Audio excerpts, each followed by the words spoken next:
11,000 करोड़ रुपए से ज्यादा के घोटाले के मामले में प्रवर्तन निदेशालय ने मामला दर्ज कर देश के हीरा किंग कहे जाने वाले नीरव मोदी के मुंबई, सूरत और दिल्ली के ठिकानों पर छापेमारी की है।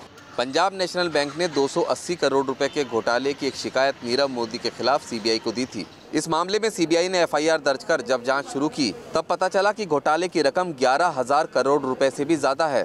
इस घोटाले की जांच प्रवर्तन निदेशालय ने शुरू की और मामला दर्ज कर नीरव मोदी के ठिकानों पर छापेमारी की। प्रवर्तन निदेशालय सूत्रों के मुताबिक इस छापेमारी में उसको कई अहम दस्तावेज मिले हैं। पंजाब नेशनल बैंक ने सीबीआई को रिटर्न में एक चिट्ठी भी दी है जिसमें कहा गया है कि सीबीआई नीरव मोदी के खिलाफ लुकआउट सर्कुलर जारी करे। सूत्रों के मुताबिक नीरव मोदी इस समय देश से बाहर हैं। प्रवर्तन निदेशालय ने मामला दर्ज कर नीरव मोदी के देश भर के ठिकानों पर छापेमारी की है। प्रवर्तन निदेशालय के सूत्रों के मुताबिक घोटाले की रकम और ज्यादा बढ़ सकती है, लेकिन कहीं ऐसा तो नहीं कि देश का पैसा लेकर भागने वालों में विजय माल्या के बाद अब नीरव मोदी का नाम भी शामिल हो जाएगा। वीडियो जर्नलिस्ट संदोख राज के साथ रुमानुल्लाह खान, न्यूज़ नेशन, दिल्ली। प्रधानमंत्री नरेंद्र मोदी अरुणाचल प्रदेश और त्रिपुरा के दौरे पर हैं। प्रधानमंत्री नरेंद्र मोदी ने अरुणाचल प्रदेश में एक रैली को संबोधित करते हुए कहा है कि अरुणाचल से प्रकाश निकलेगा और पूरे देश में दिखेगा। रैली में पूर्व प्रधानमंत्री पर तंज कसते हुए पीएम मोदी ने कहा कि पहले के प्रधानमंत्री के पास काम ज़्यादा रहता था तो वे नहीं आ पाते थे, इसलिए मैं आपके बीच आया हूँ। प्रधानमंत्री नरेंद्र मोदी ने त्रिपुरा में रोड शो किया। इससे पहले मोदी ने नॉर्थ त्रिपुरा में रैली को संबोधित किया था। गौरतलब है कि त्रिपुरा में पहले चरण के लिए 18 फरवरी को मतदान होना है। दूसरे चरण में मेघालय और नागालैंड में 27 फरवरी को वोटिंग होगी। त्रिपुरा विधानसभा चुनाव के मद्देनजर भारतीय जनता पार्टी और कांग्रेस ने पूरी ताकत झोंक दी है। भारतीय जनता पार्टी की रणनीति है मोदी मैजिक की, और ऐसे में कांग्रेस राहुल गांधी के सहारे अपनी नैया पार लगाना चाहती है। अब देखना यह है कि त्रिपुरा के भीतर कौन बाजी मारता है। वीडियो जर्नलिस्ट जयराम यादव के साथ मोहित राज दुबे, दिल्ली। अयोध्या सद्भावना समन्वय समिति के अध्यक्ष अमरनाथ मिश्रा ने सलमान नदवी पर लगाए गंभीर आरोप। अमरनाथ मिश्रा ने कहा कि अयोध्या मसले में मध्यस्थता करने के एवज में सलमान नदवी ने राज्यसभा की सीट और पैसों की भी मांग की थी। एक नामालूम से संगठन अयोध्या सद्भावना समिति के अध्यक्ष अमरनाथ मिश्रा ने लखनऊ के हसनगंज थाने में सलमान नदवी के खिलाफ तहरीर दी और तहरीर में आरोप लगाया है कि अयोध्या मसले का हल निकालने के लिए नदवी ने उनसे 1,000 करोड़ रुपए, राज्यसभा की सीट और मस्जिद के लिए 200 एकड़ जमीन की मांग की है। अमरनाथ मिश्रा ने दावा किया कि ये मांग 5 फरवरी को ही मुलाकात में रखी गई थी। सलमान नदवी ने सभी आरोपों को खारिज करते हुए कहा कि वो किसी अमरनाथ मिश्रा को नहीं जानते हैं। साथ ही नदवी ने अमरनाथ मिश्रा के खिलाफ किसी कार्रवाई से भी इनकार किया है।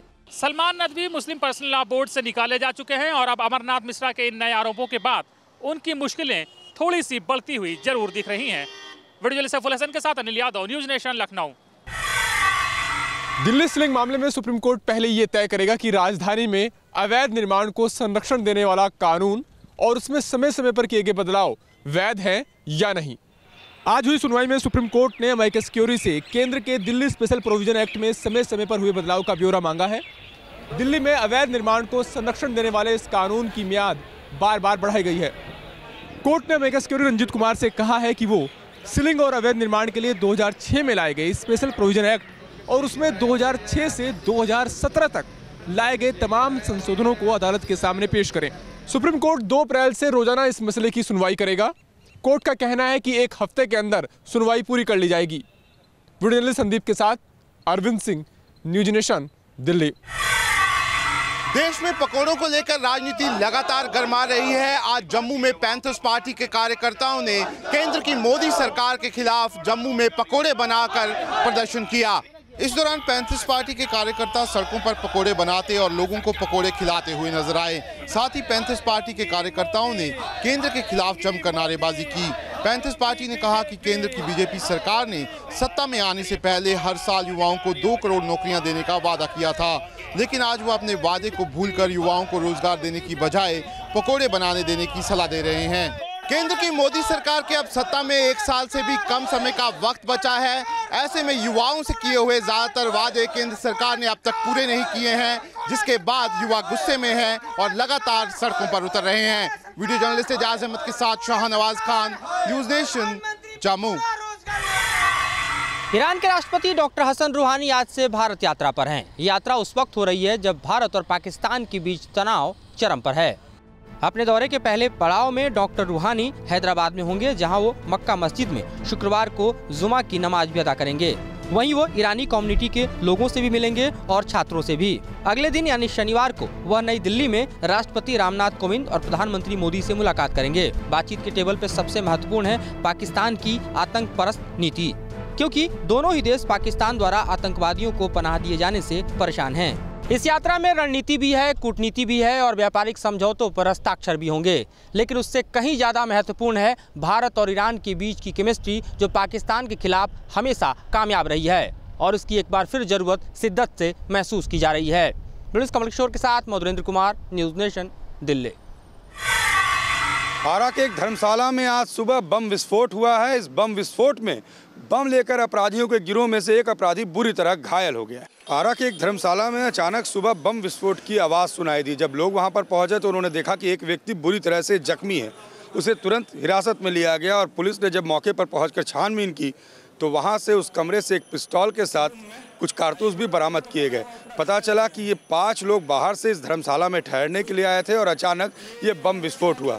तुरंत पुलिस ने पूरे शहर की नाकाबंदी की और आरा की नाकाबंदी के दौरान ही एक जितेंद्र नाम का युवक गिरफ्तार हुआ। दरअसल जितेंद्र का आधार कार्ड भी इस कमरे में मिला था। फिलहाल पुलिस अब इस जांच में जुटी है कि आखिर ये किस मकसद से यहाँ पहुँचे थे, लेकिन प्रथम दृष्टया ऐसा लगता है कि ये कॉन्ट्रैक्ट किलर है और शायद किसी को मारने की मंशा के साथ ये यहाँ बुलाए गए थे। तो फिलहाल अब पुलिस उन तमाम लोगों की गिरफ्तारी के लिए छापेमारी कर रही है जो इस गिरोह में शामिल थे। शहर की नाकाबंदी कर दी गई है और घटना के पीछे और किन लोगों का हाथ है पुलिस ये पता लगाने में जुट चुकी है। विजय सत्येंद्र के साथ रजनीश सिन्हा, न्यूज़ नेशन, पटना। पंजाब हरियाणा सचिवालय में CISF कैंटीन में आज सुबह 8:30 बजे आग लग गई। कैंटीन में रखा सारा सामान जलकर राख हो गया। आग इतनी भयानक थी कि इसकी लपटें तीसरी मंजिल तक पहुंच गई। पंजाब हरियाणा सचिवालय के CISF कैंटीन में करीब 8:30 बजे आग लग गई। आग इतनी भयानक थी कि जिसका धुआं दूर से ही देखा जा सकता था। आग की लपटें तीसरी मंजिल को छू रही थी। करीब आधे घंटे में आग को बुझाने का काम शुरू किया गया और जल्दी ही आग पर काबू पा लिया गया। आग पर काबू पाने के बाद CISF ने बचे हुए सामान को बाहर निकाल लिया। कैंटीन में बचे सामान को निकालने के लिए CISF के जवानों को कई घंटे तक मशक्कत करनी पड़ी। आग लगने की वजह शॉर्ट सर्किट ही बताया जा रहा है। गनीमत रही कि इस आग में किसी का भी जानी नुकसान नहीं हुआ। वीडियो जर्नलिस्ट श्रवण के साथ Vishal Thakur, news nation, Chandigarh. Punjab national bank से 280 करोड़ रुपए के धोखाधड़ी मामले में प्रवर्तन निदेशालय ने आरोपी नीरव मोदी और अन्यों के खिलाफ मनी लॉन्ड्रिंग एक्ट के तहत मामला दर्ज कर कार्रवाई शुरू कर दी है। पंजाब नेशनल बैंक के करीब 11,300 करोड़ रुपए के घोटाले मामले में प्रवर्तन निदेशालय ने आरोपी नीरव मोदी के 9 ठिकानों पर रेड की है। CBI ने इस संबंध में नीरव मोदी, उनके भाई, उनकी पत्नी और कारोबारी भागीदार के खिलाफ मामला दर्ज कर कार्रवाई शुरू कर दी है। इस पूरे मामले में मुख्य आरोपी नीरव मोदी एक डायमंड मर्चेंट के तौर पर जाने जाते हैं। एक तरफ जहां जांच एजेंसियां नीरव मोदी के खिलाफ सबूतों को इकट्ठा करने में लगी हुई है, तो वहीं नीरव मोदी खुद भारत से बाहर विदेश में बैठे हुए हैं। वीडियो जर्नलिस्ट ओम प्रकाश केवट के साथ पंकज मिश्रा, न्यूज़ नेशन, मुंबई।